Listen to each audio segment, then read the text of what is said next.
ആ ടാക്സുകൾ നടത്തിയ ഒരുത്തനാണ് ഈ ദുൽഖർ, അതായത് സാക്ഷാൽ മമ്മൂട്ടിയുടെ മകൻ.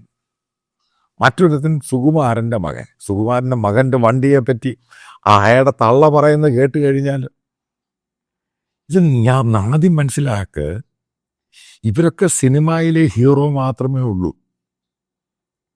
ഇവരൊക്കെ ലൈഫിൽ, അതായത് നമ്മൾ ഉദ്ദേശിക്കുന്ന നോർമൽ ലൈഫിൽ ഏറ്റവും വലിയ വൃത്തികെട്ട വില്ലന്മാരാണ്. ടാക്സ് വെട്ടിക്കുന്ന ഈ രാജ്യത്തെ രാജ്യദ്രോഹികളാണ്.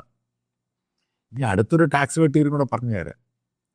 ഈ നടന്മാർക്കെല്ലാം ഈ ദുബായിയുടെ ഗോൾഡ് കാർഡ് വിസയുണ്ട്. നിങ്ങൾ കേട്ടുകയാണ് ഈ സംഭവം.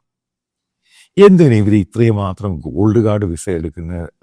അതിൻ്റെ പ്രധാന, അതിൻ്റെ അകത്തുള്ള ഹിഡൻ അജണ്ട എന്താണെന്ന് നിങ്ങൾക്കറിയാം, ഇൻക്ലൂഡിങ് മോഹൻലാൽ. ഇവന്മാരെ ഒന്നും ഞാൻ മാറ്റി നിർത്തുന്നില്ല. എന്തിനാ എടുക്കുന്നതെന്നറിയാം? ഇവർക്ക് കിട്ടുന്ന പ്രതിഫല തുക, ഈ പ്രതിഫല തുകയുടെ ഇവർ പറയാം അതിൻ്റെ 75% ഇവരുടെ ദുബായ് അക്കൗണ്ടിലോട്ട് അങ്ങ് ഇടാൻ പറയും. എന്തിനാ ദുബായ് അക്കൗണ്ട് ഇടുന്നത്? കാരണം അതിൻ്റെ ടാക്സ് കൊടുക്കണ്ട. അതായത് മനസ്സിലാക്കുക, വെള്ളിത്തിരയിൽ നിങ്ങൾ ഈ കാണുന്നവന്മാർ വെറും വൃത്തികെട്ടവന്മാർ. എൻ്റെ ലൈഫിൽ ഇന്ന് വരെ ഞാൻ ₹1 ടാക്സ് വെട്ടിച്ചിട്ടില്ല. പ്രോപ്പറായിട്ട് ഇപ്പോഴും ഇൻകം ടാക്സും അതും എല്ലാ ടാക്സും കറക്റ്റായിട്ട് കൊടുക്കുക. എവിടെ പോയാലും ബില്ലും മേടിക്കും.